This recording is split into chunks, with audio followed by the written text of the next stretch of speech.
Grandpa, Mom, and Dad are going to take your money after the party, my 9-year-old granddaughter whispered. I left, a quiet smile forming. What happened next stunned everyone.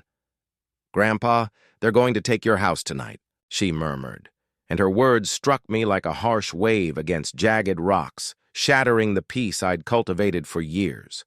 I, a grandfather who had always welcomed them into my home, shared my resources, and given my affection, stood there, outwardly composed, concealing the shock beneath the same quiet reserve I'd worn at Evelyn's funeral. But my next move would transform their scheme into a snare they'd never anticipate. I outplayed them, and it's a lesson they'll never forget. The warning was stark, but the initial disturbance had begun hours earlier. Dad, I need you to listen. Nathan's voice fractured over the phone, piercing the soft whistle of the kettle and the consistent pulse of the waves beyond my deck. It was just past 7, and Nathan never called this early, not unless something was wrong. His voice held a tremble I hadn't detected since he was 17 and had left a massive tire-sized dent in my pickup.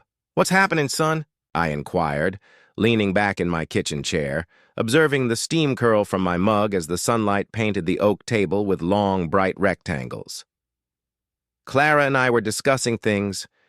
We feel it's crucial for you to arrive early at Lily's birthday party today. He uttered the words too quickly, too practiced. Early? I've never skipped one of her birthdays, I responded. A silence followed, and I faintly overheard Clara's voice, sharp and demanding in the background. Nathan's tone changed. She just wants to confirm you'll be there. The party starts at 2, but maybe come around 1:30. We have some family matters to discuss. My grip around the mug tightened. Family matters wasn't a phrase Nathan used, often and certainly not since Evelyn's passing 3 years ago. What kind of family matters? I kept my voice light, but my gut already felt cold. Just future planning, ensuring everyone's looked after. That phrase, I'd heard it too many times in corporate offices and clandestine negotiations. When people say everyone, they typically mean themselves first. Nevertheless, I assured him, of course I'll be there early. Wouldn't miss it. I hung up, but a sense of disquiet remained, an uninvited presence in the room. Hours later, Lily discovered me on the porch. Her small hand grasped my sleeve, her gaze sweeping the yard before she leaned in to confess. In her young voice, I heard both apprehension and a courage that no child should ever bear. I overheard them last night, she whispered, her words quick and hushed. They were in the kitchen. Mom said, "You're too old to live here alone." And Dad said something about the bank documents. She told him it would be too late for you to stop it. My jaw tightened, but I kept my tone even. Did you hear anything else? Lily nodded, biting her lip. Dad said, "What if he finds out?" And Mom said, "By then, it'll be done." I knelt down, bringing us eye to eye. You did the right thing by telling me, but for now, this stays just between us, okay? She hesitated. Will you still love me if they get upset? My heart ached, but my reply was unwavering. Nothing they do could ever change how much I love you. She gave a small nod, but I could sense the burden she carried. I told her to go assist Clara with the party preparations, disguising our conversation with a smile. From the porch, I observed Nathan laughing with neighbors, his gestures, expansive and lively, the quintessential host. Clara stood beside him, a hand resting lightly on his arm, her eyes surveying the property as a real estate agent appraises a listing. They were unaware that a flaw had already developed in their scheme. The air was scented with salt and cedar, and the ocean lay tranquil beyond the dunes. Yet my mind was already active, calculating, assessing. Evelyn's voice echoed in my memory. Arthur, don't let pride make you reckless, but don't let fear make you small. She had recognized Nathan's Weaknesses, once warning me years ago to watch him closely when someone else spoke on his behalf. Back then, I thought she meant his college friends. Now I understood she meant Clara. I went inside and put the kettle on, more for the background noise than for actual tea. I opened the drawer where I kept my legal pads, those yellow ones I'd used for every house blueprint, every budget, every serious plan throughout my life. I noted the date, then 3 words: papers from bank. Clara's banking experience wasn't extensive, but it was enough to know how to cloak something harmful in the guise of help. In my years managing a firm, I'd handled power of attorney forms, conservatorship petitions, and the slow, stifling processes that can divest a person of their assets and independence without them even realizing the trap was closing. If they intended to play legal chess, they would discover I'd been a builder my entire life, one who knew how to fortify a foundation before a storm. The rest of the morning unfolded in the usual pre-party flurry, the aroma of frosting and coffee, the faint rustle of gift wrap. Margaret Cole, my neighbor and a retired bank officer, arrived with a dish for the party. She greeted me with her customary warmth. Then, in a hushed tone, she mentioned seeing Nathan and Clara downtown 2 days prior, exiting the bank with a thick stack of papers. "Looked official," she remarked, "and they seemed rushed." I thanked her, storing the information alongside Lily's warning, and felt the pieces beginning to connect. By 1, I was dressed and prepared, Lily's gifts, an art set and a birdwatching guide, stacked by the door. I arrived at Nathan's house at exactly 1:30. Clara greeted me with an overly bright smile, her hand lingering on my arm just a beat too long. "Arthur, so glad you're here. You look wonderful." Nathan appeared, clapping me on the shoulder. "Dad, perfect timing. Let's get you settled, then we can talk before the guests start arriving." But before any discussion could begin, Lily came bounding over, her smile genuine and unforced, hugging me tightly. I handed her the wrapped art set, and for a moment, everything felt normal. Then I noticed Clara observing us, her gaze sharpening for just a second before she turned to greet someone else. Inside, the living room was adorned with streamers and balloons, the kind of elaborate decor Clara never used to bother with for family gatherings. Guests trickled in. Laughter filled the gaps between the music. Yet beneath it all, I sensed a precise choreography. Clara and Nathan moved in subtle coordination, intercepting certain conversations, guiding me toward specific individuals. I played my role, smiling, engaging in small talk but noting every glance they exchanged. As the afternoon progressed, the crowd thinned around 5. Nathan caught my eye. "Dad, why don't you stay a little after? We can review that family matter we mentioned." Clara chimed in, her voice smooth. "It'll just take a short while. We've been preparing something that will make things simpler for you." I gave a small nod, concealing the fact that my own plan was already taking shape, a plan that would demand precise timing, reliable witnesses, and the kind of exactitude I'd spent a lifetime honing. They believed tonight would be the night they seized control. They didn't realize it would be the night I started reclaiming it. By the time the last of Lily's friends had been picked up and the paper plates stacked in the trash, the light outside had turned the color of cooling embers. The party noise had dwindled to a low hum, just Nathan, Clara, and I in the living room. I knew this was the moment they had orchestrated all afternoon. Nathan glanced toward the door as if confirming no one else would enter, then leaned against the arm of the sofa. "Dad," he began, his voice a shade softer than usual, "why don't we sit down for a minute? Just us." Clara was already moving toward the dining table, the only spot in their house without an ocean view. No distractions, just a flat surface with ample space for papers. I followed, keeping my pace unhurried, my expression the same steady calm I'd maintained all day. In my mind, I was cataloging angles, distances, and the slight bulge in Clara's leather tote resting beside her chair. She sat opposite me, her posture erect yet relaxed, the way a banker appears when about to finalize a deal. "We've been thinking about the future," she began, neatly folding her hands in front of her. "About ensuring you don't have to worry about the small things, bills, errands, bank trips." Nathan slid into the seat beside her, nodding in agreement. "It's about helping you, Dad. We want to lift some of that burden from your shoulders." I let my gaze fall to the tote. Clara noticed it and, without breaking stride in her sentence, unzipped the bag and extracted a slim, sand-colored folder. My gut recognized the texture before my mind did. Heavy cardstock, the kind used by law offices that prefer their work to feel substantial. She placed it between us, orienting it toward me. The top page had a yellow sticky tab marking the signature. Line. The header, in block capitals, read, "Durable Power of Attorney." Nathan smiled like a man offering a gift. "This simply means we can handle matters on your behalf. If something comes up, you'd still be in control. This is just backup." That word, just, is one I'd heard in too many negotiations. It's the sugar coating they use on the hook.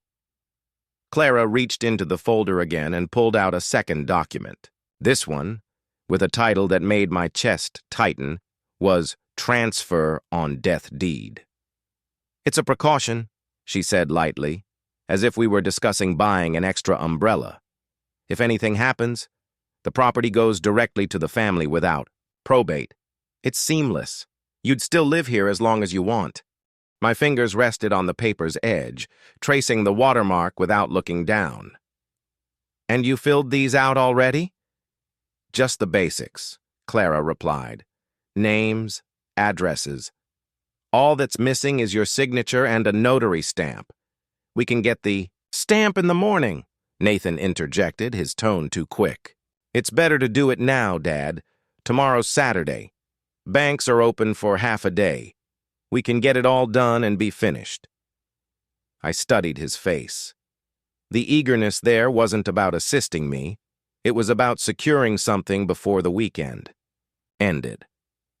"What brought this on so suddenly?" I asked, keeping my tone curious, not accusatory. Nathan shifted in his chair.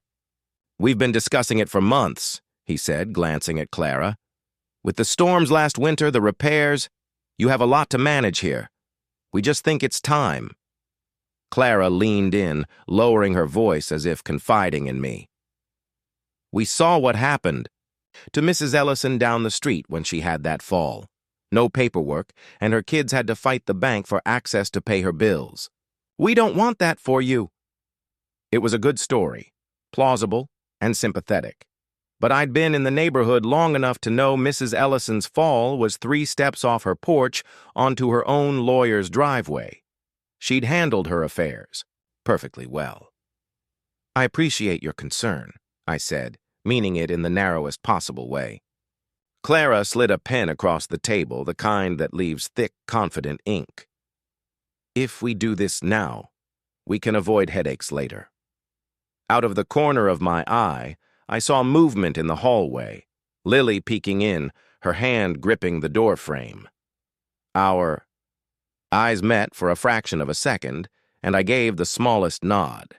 She stayed put, listening.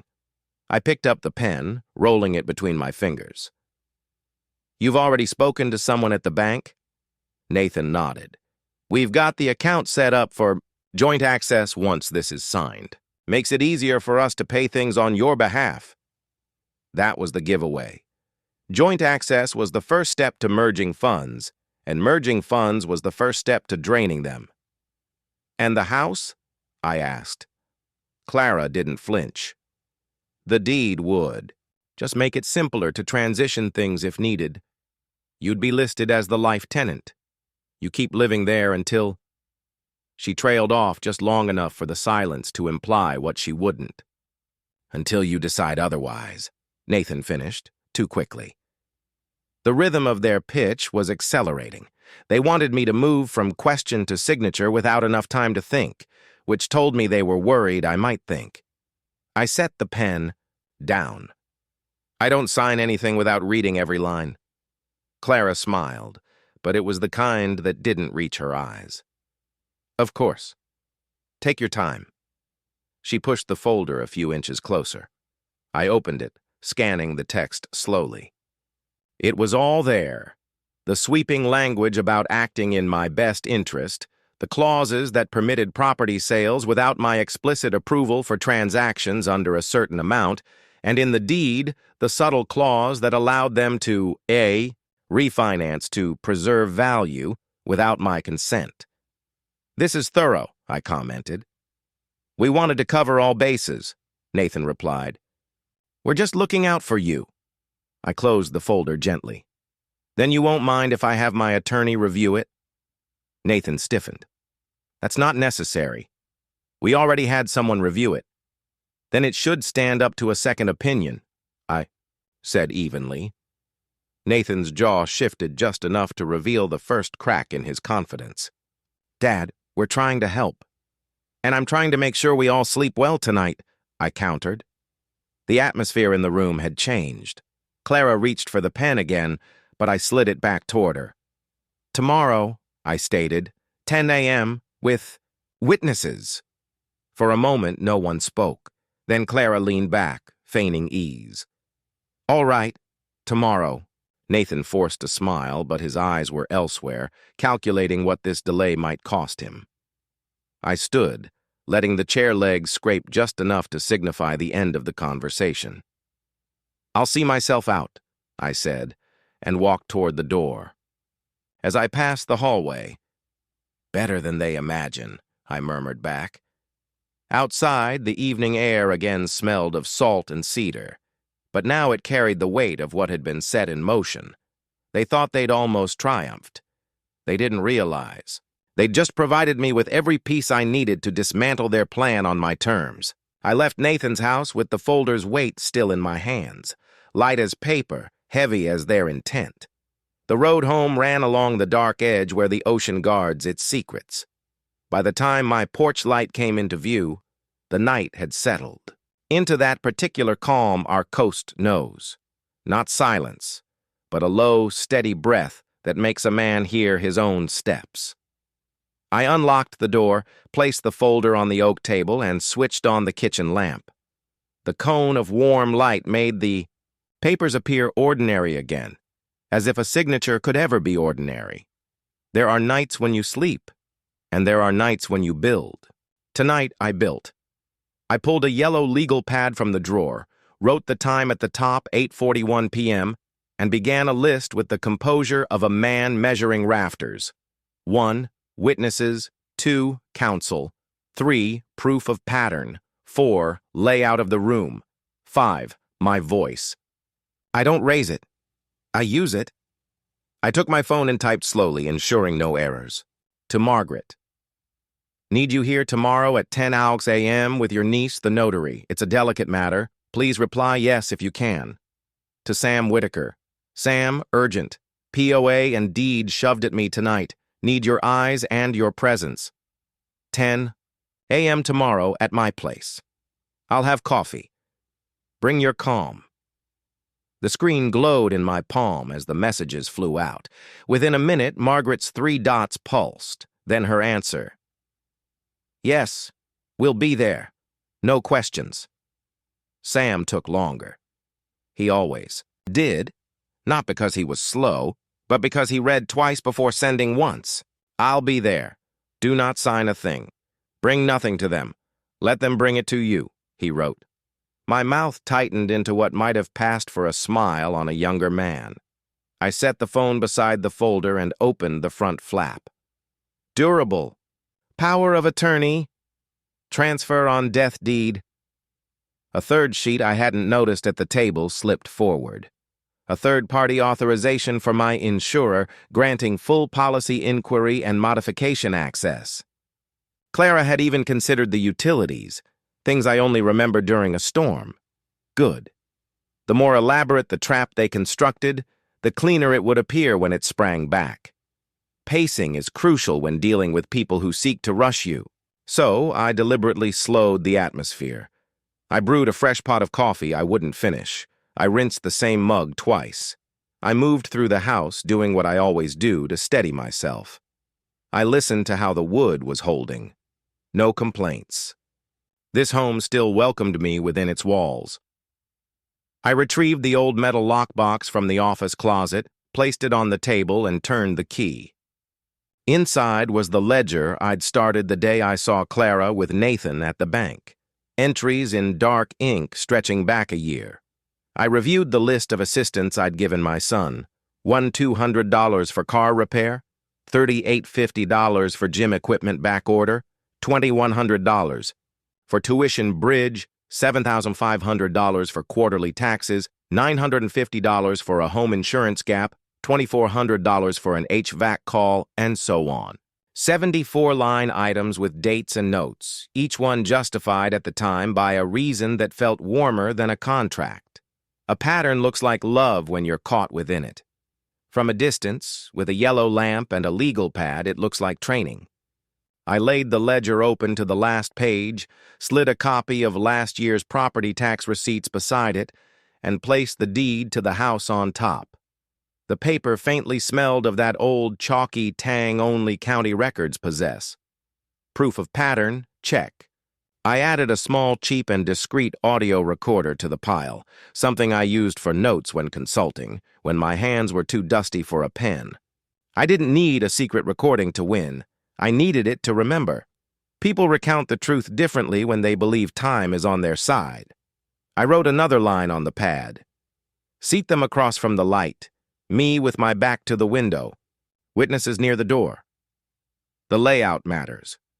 If Nathan tried to position me where the pen would find my hand by sheer force of habit, I wanted the room to make that habit think twice. I took Evelyn's picture off the safe and turned the dial. 11/23/79, our wedding date. The metal door slid open. Inside were the originals of everything that shapes a life in a way officials recognize. Birth certificates, marriage license, discharge papers from an old knee surgery, and the will I'd written 3 months after she died, because I couldn't bear how suddenly uncertain tomorrow had become. I laid the will next to the deed, my eyes on the clause that left Nathan the house if I passed first, with a simple provision for Lily's education. I touched the page bearing Evelyn's name and said aloud, because this house has heard every important thing I've ever said. I kept my promise. I just didn't foresee how quickly he'd sell his soul. The old anger, the kind that seeks to burn, pressed at my ribs. I allowed it to come and allowed it to pass. Rage is persuasive at midnight, but in the morning, it forgets its lines. I needed lines I could maintain. I turned off the kitchen light and stood in the hallway where we display our years. Nathan in a baseball uniform big as a sail. Evelyn in a red raincoat laughing into the weather. Lily with paint on her nose, holding up a clumsy heron as if she'd discovered a new species. "Heron doesn't mind standing still," she'd written in a note. I took that tonight as permission. My phone buzzed. Margaret again. "Niece can notarize immediately at 10. We'll bring journal. Do you need anything else?" I typed, "A steady presence," and left it at that. Then I called the number I'd written on the pad last winter but never thought I'd use. The direct line of a branch VP I'd done pro bono accessibility design for, years ago. "Arthur Bennett," I said when he answered. "I need you tomorrow, not as a banker, but as a man who understands what these words mean." He listened as I read only the headers, nothing more. "Tow deed, insurer authorization." Then he said the thing I needed most. "Don't get clever tonight, get thorough. If it's legitimate, it will still be legitimate with witnesses. If it isn't, witnesses will teach it to behave." I thanked him and hung up. My watch read 1 a.m. The recorder sat on the table, small and patient. The house clock ticked like a metronome. You could rest your heartbeat on it. The folder contained a stapled sheet I hadn't seen yet. Care Transition Plan Draft. Clara wasn't just aiming to manage my bills. She wanted a narrative in print that could be attached to anything they might file. Noted increased confusion. Observed difficulty operating vehicle at dusk. Repeated misplacement of items, keys, phone. I read the lies they intended to tell and felt the familiar seesaw of grief and clarity tilt toward the latter. Images surfaced. Clara placing an assisted living brochure under my sugar tin, Nathan mentioning joint accounts as if friction-free meant safe. It all slotted into the backbone of what this was, not a one-night grab, but a prolonged campaign. I wrote 3 sentences on the pad, the way I used to draft key points for project presentations when clients were nervous and budgets were tight. 1, I am competent. 2, I have a pattern of financial support for my son. 3, I am altering my estate to protect my granddaughter. I underlined the last twice and let the pencil rest. Then I rehearsed the morning in my head, beat by beat, until it read like a plan a carpenter could follow. Margaret and her niece at 9:50. Sam at 9:58. Coffee poured, and cooling to a temperature that says, welcome, not performance. Nathan and Clara at 10 how sharp, with their bright smiles and their pen. I placed the chairs exactly where they needed to be, set the folder on the mantel where the morning light would hit it, and left my ledger open so there would be no drama about me producing documents from a drawer. I wanted what would happen to look inevitable to anyone who'd never met us. I turned the porch light off, then on again. An old superstition of mine from the days I'd leave early and come home late, a way of telling the house I'd be back. I walked the perimeter, back door latched, office door open, picture over the safe, straightened. People often imagine the night before a confrontation as a drum roll. Sometimes it's just a man checking hinges in the bedroom. I sat on the edge of the bed and dialed one last number, Lily's cheap little smartwatch, the one with the cartoon face that winks between minutes. She answered in a whisper from her room. Grandpa, I'm home. Everything is set for tomorrow, I told her. There will be some adults here who are very good at making sure things are done right. You did your part. Now you sleep. She was quiet long enough to make me think the line had dropped. Do you still love Mom and Dad? Children. Know where the live wires are. I love them, I said. I don't love what they're trying to do. Will they be mad at me? They won't know, I said. And if they ever do, I'll be between you and that anger. She exhaled that little shaky breath I'd felt on my wrist this afternoon and said, Okay, good night. Good night, Heron, I said, and hung up, feeling the house settle around me. Sleep didn't come in a continuous stretch. It came in strips. I embraced it each time I woke. The plan was still there, sitting comfortably in the chair by the window like an old friend who understands why you've called. At 5:47, the sky began turning the color that makes fishermen check the tide. I swung my legs over the side of the bed before the alarm. The morning smelled like wet cedar and coffee grounds. I shaved because it steadies my hands. I put on the blue shirt Evelyn liked because she said it made my stubbornness look like resolve. At 9:15, I reread the POA language and circled 3 phrases in pencil: best interest, reasonable access, and emergency determination. Those words were the trapdoors. At 9:30, I walked the path to the mailbox and back so my body would remember the distance between my front door and a line I wouldn't cross. At 9:44, Margaret's car pulled in, gravel crunching softly like a respectful knock. She stepped out with a thermos and the kind of hug people give when they're here to work, not gossip. Her niece, Jenna, followed, mid-30s, neat, carrying a journal, and the small stamp that transforms ink into a record. Morning, Margaret said. You look like you built a bridge last night. Just set the forms, I replied. Sam, 2 minutes out, she said, glancing at her phone. We arranged the chairs exactly as I'd drawn them. Me, with the light at my back, witnesses where the door opens, 2 empty chairs across the table, waiting for the pitch. Jenna opened her notary journal with a soft crack and set out a pen that looked ordinary, on purpose. Coffee? I offered.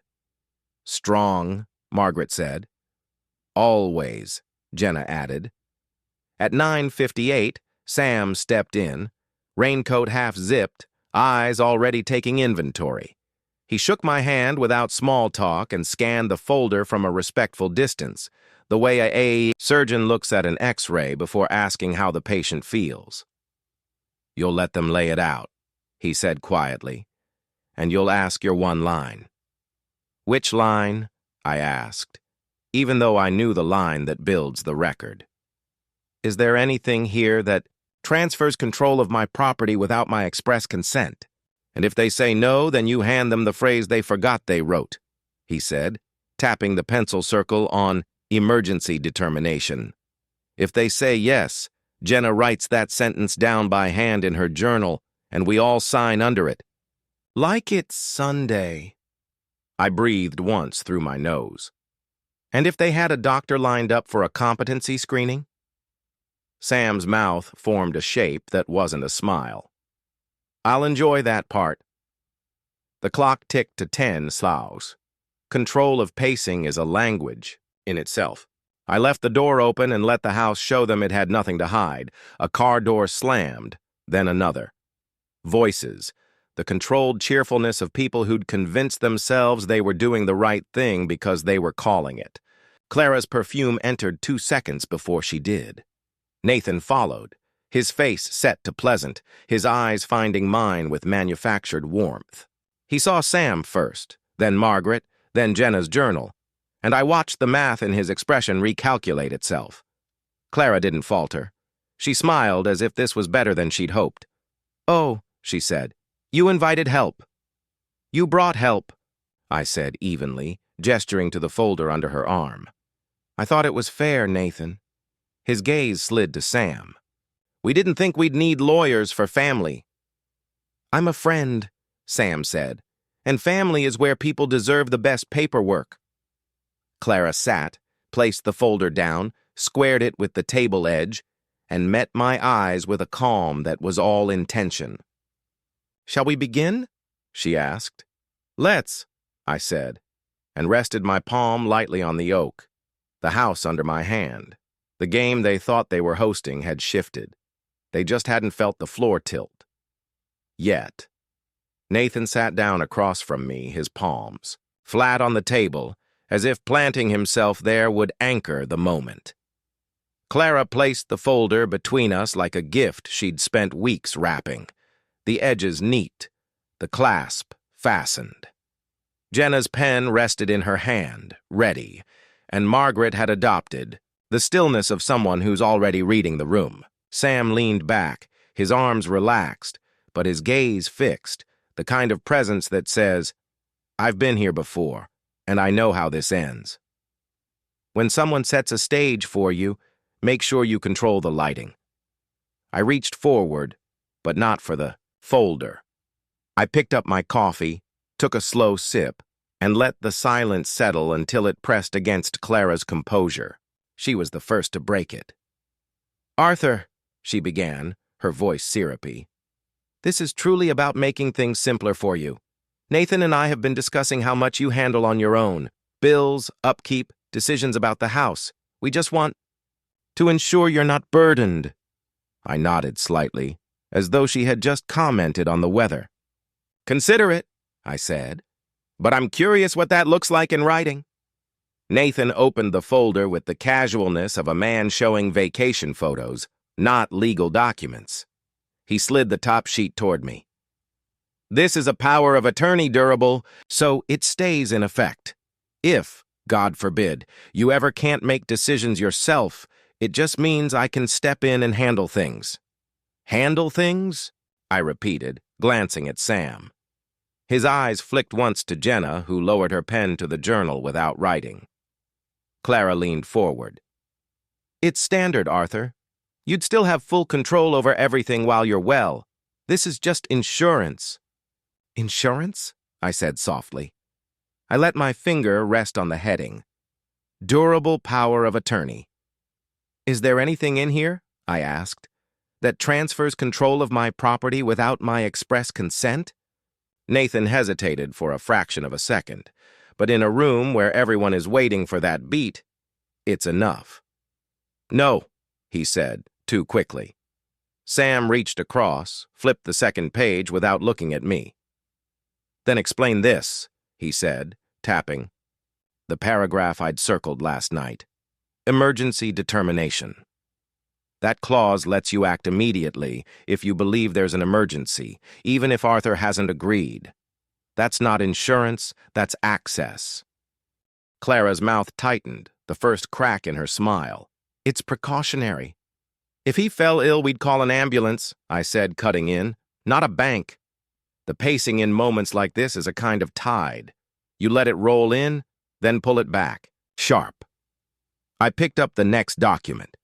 Transfer on death. Nathan started to speak, but I held up a hand. "This one," I said, "changes the title of the house the minute I die. No probate, straight to you. That's efficient." "It saves legal fees," Clara said. "It's what any good advisor would suggest." "I had a good advisor," I said. "She wore a red raincoat and laughed at bad weather. She didn't add riders without consent." Nathan shifted in his chair. "Dad, we're just trying to protect the family." "Protect?" I said. "By pre-signing the deed? By drafting a care transition plan that says I'm confused at dusk? That I misplaced my keys?" His eyes widened, not because I was wrong, but because I'd read it. Margaret leaned forward slightly, as if to catch every word. Clara's voice sharpened. "We noticed things, Arthur. We're worried. That's all." "Worried enough," Sam said evenly, "to file for conservatorship before the next quarter." The twist landed where I needed it to. Not loud, not dramatic, but like the click of a lock. Jenna's pen moved, the sound of it scratching into the journal. Clara glanced at the notary seal beside her. "You brought a notary. You brought a pen," I said. "I figured we might as well make it official either way." Nathan leaned back, exhaling hard. "This is ridiculous. We're family." "And family," I said, "is where people deserve the best paperwork." The transition came when I slid my folder across the table, ledger open, receipts visible, the will resting on top. "Here's my pattern of support to you, Nathan. 74 documented instances over the last year alone, all without a single clause, without witnesses, without a demand for your signature. If you think I'm incapable of handling my affairs, you'll have to explain why I was capable enough to finance yours." The room went still, except for the faint hum of the refrigerator. Clara looked at the ledger, then at Nathan, calculating the next move.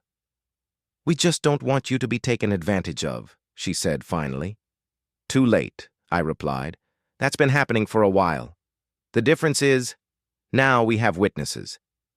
Margaret shifted, a quiet show of solidarity while Jenna's pen moved again. Sam broke the pause.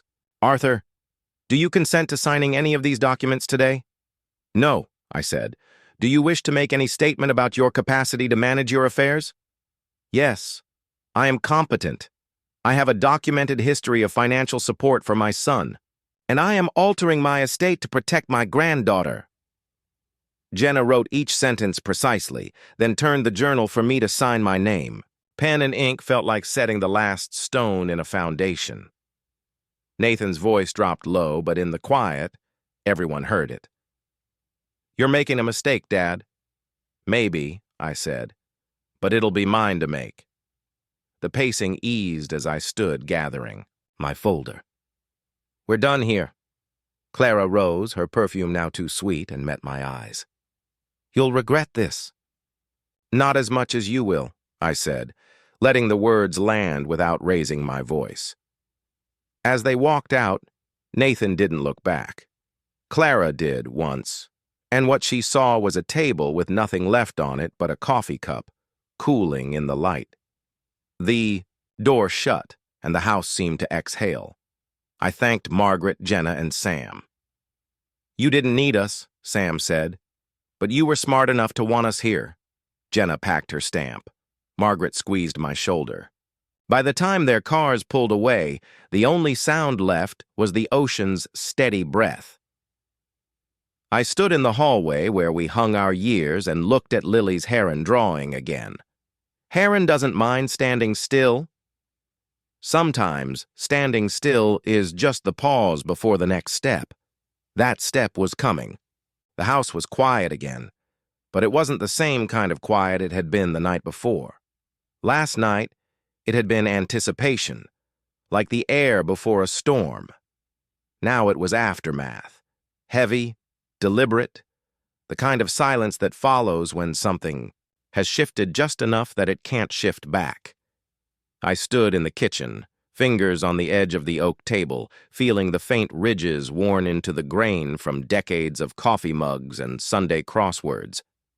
Winning a single round doesn't end the game. It only changes the rules. My phone buzzed once on the counter. Unknown number. I let it go to voicemail. Another buzz, this time a text. "You've embarrassed us. We'll talk later. Nathan." No punctuation, no warmth. I read it twice, then deleted it without replying. If he thought I'd be baited into another exchange so soon, he didn't understand me as well as he thought. I poured a fresh cup of coffee, not because I needed it, but because it gave my hands something to do while my mind worked. The taste was bitterer than I'd made it yesterday. Maybe I'd let it brew too long, or maybe I was just noticing more. The pacing had to stay steady now. Too fast and I'd act on emotion. Too slow and they'd regroup. I opened the ledger again, flipping back to the earliest entries. There was a story in those numbers, and I needed it ready to tell to anyone who might listen. A story about a father who'd never refused a request until the day the requests turned into demands. Nathan and Clara thought they could push me into signing over control in my living room. They didn't, and now I'd just turned their paperwork into evidence. I called Sam. "They'll come back," I said. "Of course they will," he replied. "What's your next step?" "I want a record in more than one place. County recorder's office, bank, and my attorney's safe. If they're going to try again, I want to make it so they have to file their intentions in the light of day." "Then we'll do it," Sam said. "Tomorrow morning, I'll drive." I hung up, set my coffee down, and went to the office. The old metal file drawers slid open with their familiar groan. Inside was every major document I'd kept for 40 years. Tax returns, contracts, even the warranty for a refrigerator I no longer owned. I pulled out the thick house folder and laid it on the desk. The deed, the receipts for every repair and improvement since Evelyn and I bought it, even the letter from the Historical Society about its 1927 craftsman status. All of it would be harder to argue against than my voice alone. While the printer hummed, making fresh copies, I thought of Lily. The last thing I wanted was for her to get caught in the crossfire of this, but she'd already been pulled in, whispering her warning. To me at the party, her little voice shaking but steady. That meant she understood more than any child should have to. I would have to shield her from the next part. I drove into town just after lunch. Main Street was half empty, the way it always was on a weekday after tourist season ended. First stop was the bank. Arthur Bennett, the branch VP, was waiting by his side office, already holding a folder. "I've got the account protections in place," he said. "Any withdrawals over 1,000 will require your physical signature and matching. ID, no exceptions." "And the house?" I asked. "We'll flag any title inquiries as high priority. If someone tries to transfer without you, it'll hit my desk first."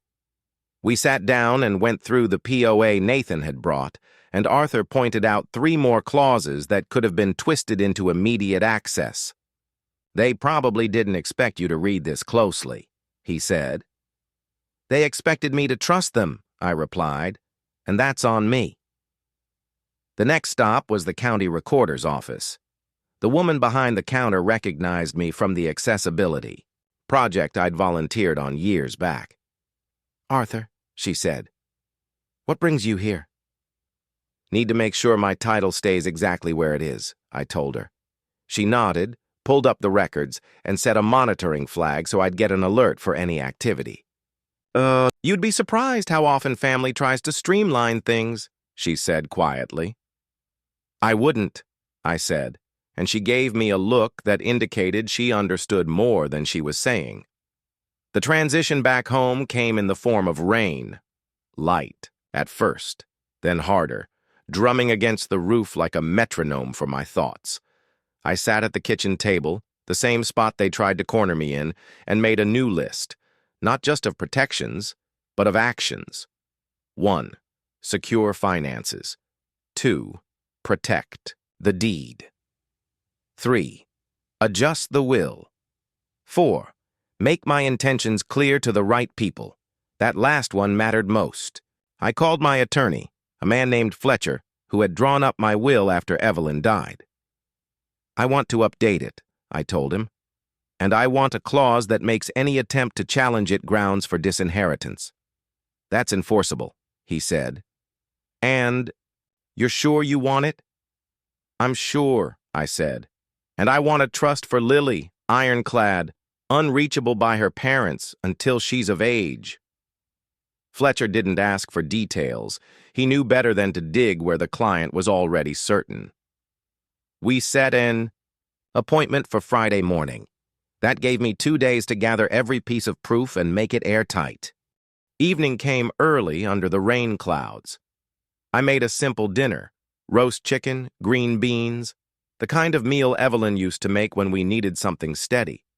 Halfway through eating, my phone lit up with Clara's name. I let it ring out, then listened to the voicemail. Her voice was sharp, the syrup gone. Arthur, this is getting out of hand. Nathan and I were trying to help you. If you insist on involving outsiders, you're going to make this ugly. Think about Lily. Call me back. I played it twice, then saved it. If she wanted to bring Lily into this, I'd keep every word she said about her. The pacing shifted as I moved into preparation mode. I took photos of every document, stored them on 2 separate flash drives, one in the safe, the other in the glove box of my truck. I drafted a simple statement, just a paragraph about my capacity, my decisions, and my intentions, and had Margaret agree to witness it in the morning. Before bed, I called Lily. Did they talk to you today? I asked. No, she said. Mom was mad, but she didn't say why. Good, I said. If she does, you don't have to answer. Just tell her you don't know anything. Okay, Grandpa. Yeah. Are you mad at me? That question again, and it landed the same way. Low in the chest, where truth sits. Never, I said. You did the right thing. She was quiet, then said, Heron doesn't mind standing still. That's right, I said. Sometimes still is strong. The next morning, before I could even finish my coffee, a white envelope was shoved through the mail slot. No stamp, just my name written in Nathan's quick, slanted handwriting. Inside was a single sheet. We've arranged for Dr. Kelman to visit tomorrow at 2 p.m. for an evaluation. Please be home. No signature, no explanation, just the next move in their game.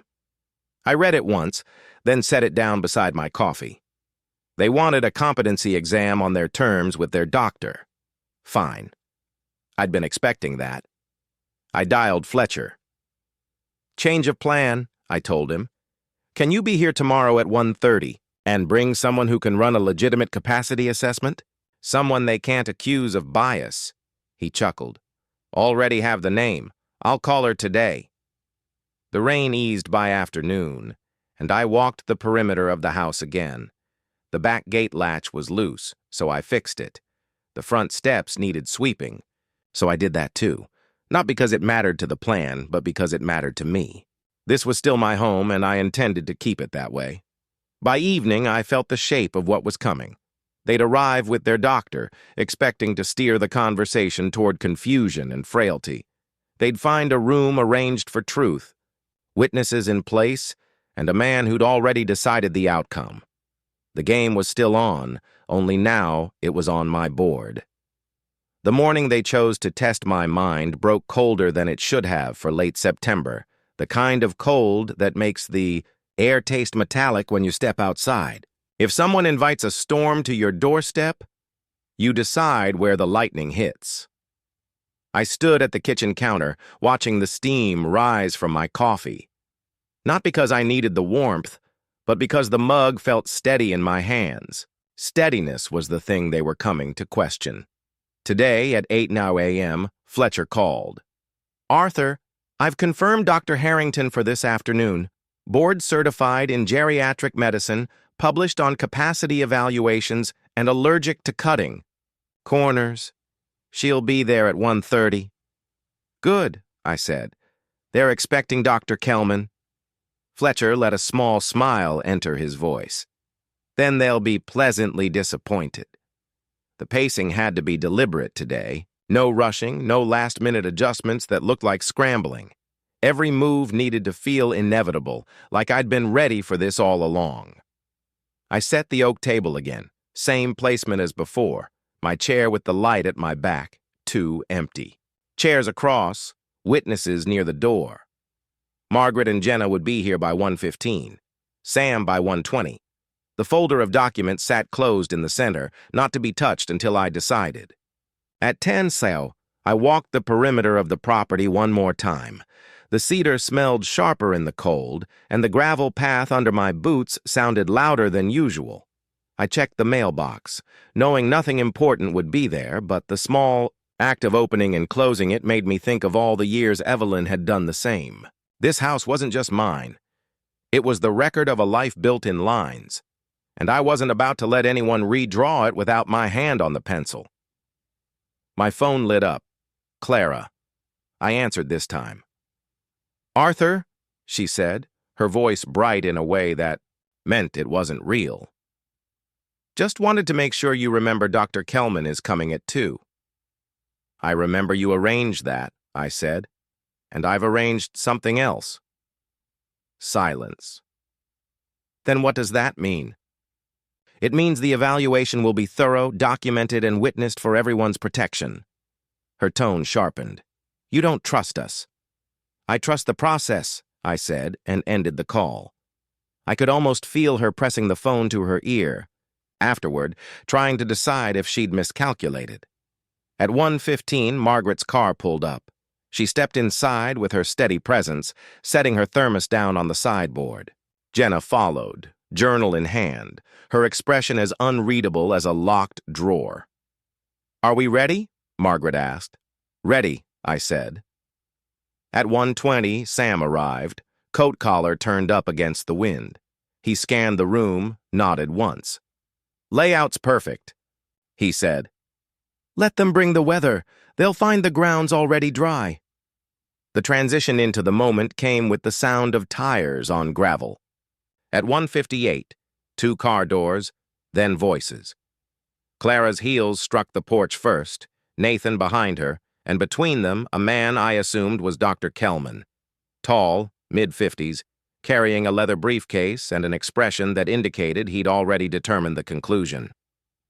But before they could cross the threshold, a silver sedan rolled up behind them. Fletcher stepped out, followed by a woman in a navy coat with a doctor's bag. Her posture was clean and straight, someone who didn't mind being assessed. "This is Dr. Harrington," Fletcher said as they approached the door. Nathan's smile faltered. "We already have a doctor," he said. "So do I replied. "And since it's my capacity being evaluated, both will be present. That way there's no dispute." Kelman's eyes narrowed, but he stepped inside without comment. Harrington followed, setting her bag neatly by the chair next to mine. Clara's voice was sugar over steel. "Arthur, this feels unnecessary." "Then it shouldn't be a problem," I said. Seated in our chairs, we began. Kelman launched into his questions. Quickly name, date, current events, the kind of surface-level prompts you'd expect. I answered each with the calm of a man naming tools in his shed. Then Harrington took her turn, moving deeper. Financial decisions I'd made in the past year, reasons behind them, hypothetical scenarios about property and consent. Each answer came with details, names, dates, dollar amounts, pulled straight from the ledger in my head. Nathan shifted in his seat. Clara crossed her legs the other way. Half an hour in, Harrington closed her notebook. "Mr. Bennett, in my professional opinion, you are fully capable of managing your affairs. I see no cognitive impairment that would warrant a transfer of control." Kelman cleared his throat. "I'd like to reserve my judgment, of course." Harrington said, "But we'll be filing a joint report, and mine will include the presence of witnesses and notarized documentation of today's proceedings." That was the lightning. It hit square, and they both felt it. Nathan opened his mouth, then closed it. Clara's smile had evaporated. The pacing shifted to the conclusion. I slid the folder toward them. "You can take your documents back. I won't be signing anything today or any other day, unless it's on my terms and my time, with my counsel present." Nathan's jaw tightened. "We were trying to help you," he said. "Help looks different when it comes with a pen in your hand and a clock." "On the table," I replied. "And if you're worried about Lily, I've made provisions for her that don't require you." The realization landed. I could see it in Clara's eyes. Calculating, adjusting, recognizing the window was closing. Fletcher stood, buttoning his coat. "This concludes our business for today. Any further discussions will go through my office." As they left, Harrington gave me a small nod, the kind professionals give when they've witnessed a fight without having to throw a punch. The door shut behind them, and the house exhaled. I sat back down at the oak table, running my hand over the grain. Today wasn't the end, but it was the moment the ground stopped shifting under my feet. And in this kind of game, that's the first step toward winning. They left my driveway in 2 cars, one right after the other, but the gravel dust hung in the air, as if reluctant to follow them. I stayed seated at the oak table long enough to hear the kettle click off in the kitchen. No rush in war, whether it's fought with ink or with iron. What you do in the moments after a battle matters as much as the battle itself. I poured the tea and let it cool. The house had gone quiet, but not the quiet you can trust. This was the quiet after an animal. Slinks into the brush, you can't see it anymore, but you know it's still there circling. By 4:30, Fletcher had gone, Harrington had gone, and even Margaret had reluctantly stepped back across the yard to her place. I walked her to the gate. "They'll try again," she said. "Yes," I replied, "but next time there'll be rushing and rushing. People leave fingerprints." She gave me that slow nod she reserves for hard truths, then turned toward home. Inside, I gathered the paperwork Kelman had brought and slid it into a plain manila envelope. It wasn't evidence in a courtroom sense, not yet, but it was a record, and records have a way of outlasting lies. I put the envelope in the drawer where Evelyn once kept birthday cards, a place Nathan and Clara would never think to look because it held nothing of financial value. That was the first layer of my counterattack. Make them underestimate where the real value was. At 6, the phone rang, not the house line, but my cell. Lily's name lit up the screen. "Grandpa, they're mad," she whispered before I could even say hello. Mom slammed the cupboard door, and Dad told her to keep her voice down, but I heard him say something about finding another angle. My grip tightened on the phone. "You did the right thing calling me. You're all right?" "Yeah, but Grandpa..." Her voice shrank a little. "Are they going to take the house anyway?" I took a slow breath. "Not if I can help it, Lily. And I can help it." I hung up and sat there, letting her words echo. Another angle could mean anything. But I'd been around long enough to know it usually meant something you hadn't thought of yet. Or worse, something you had but hoped they wouldn't try. That night, I didn't sleep. I walked the halls, touching the frames on the walls. Nathan at 9 in his little league cap, Evelyn holding a kite at the coast, Lily painting at the kitchen table. Every photo was a record of time that couldn't be repossessed, but the house they hung in, that was different. The next morning I called Sam. "They're regrouping," I said. "Good," he answered. "Means off balance." He suggested we meet in town over black coffee at Miller's Diner.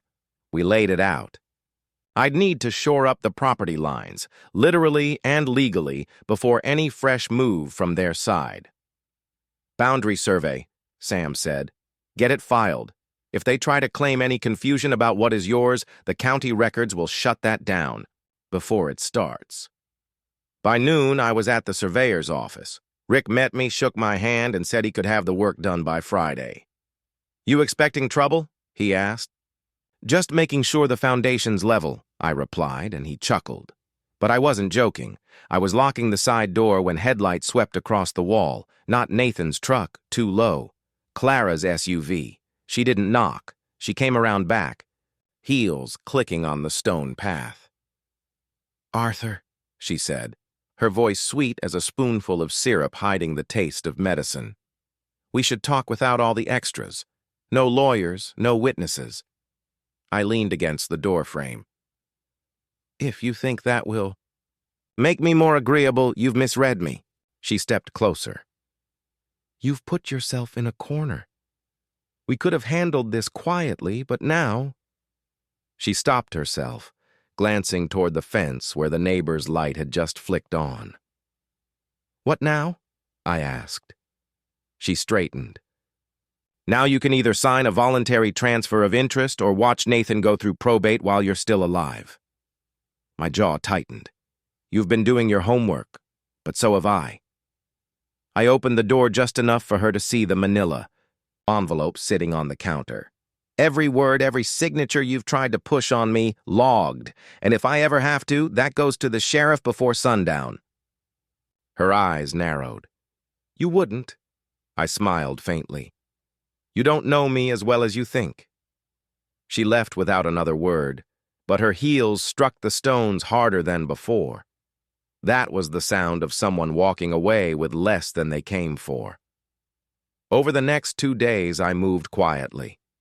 I called an old friend in insurance to review my homeowner's policy and made sure all contact information bypassed Nathan entirely.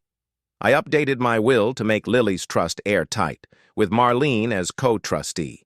And then, because counterattacks work best when they arrive from a direction no one's watching, I paid a visit to the county treasurer's office. There, it's a little-known process called a life estate with retained powers. It meant I could still live in the house, still control it, but the remainder man, my chosen successor, would be locked in. I chose Lily. When I walked out of that office with the files stamped and sealed, the October wind cut across my face sharper than I expected. It didn't matter. The foundation was set now. If Nathan and Clara wanted to move me, they'd be dragging chains. They didn't even know I'd wrapped around the place. That Friday, the surveyor's report came in. Rick met me at the property line with the papers. No disputes. Boundaries are clean. You're rock solid here. I shook his hand and thought, not for the first time, how much of survival is just getting the right people on your side before you need them. Saturday morning, Lily came over again, paint on her hands.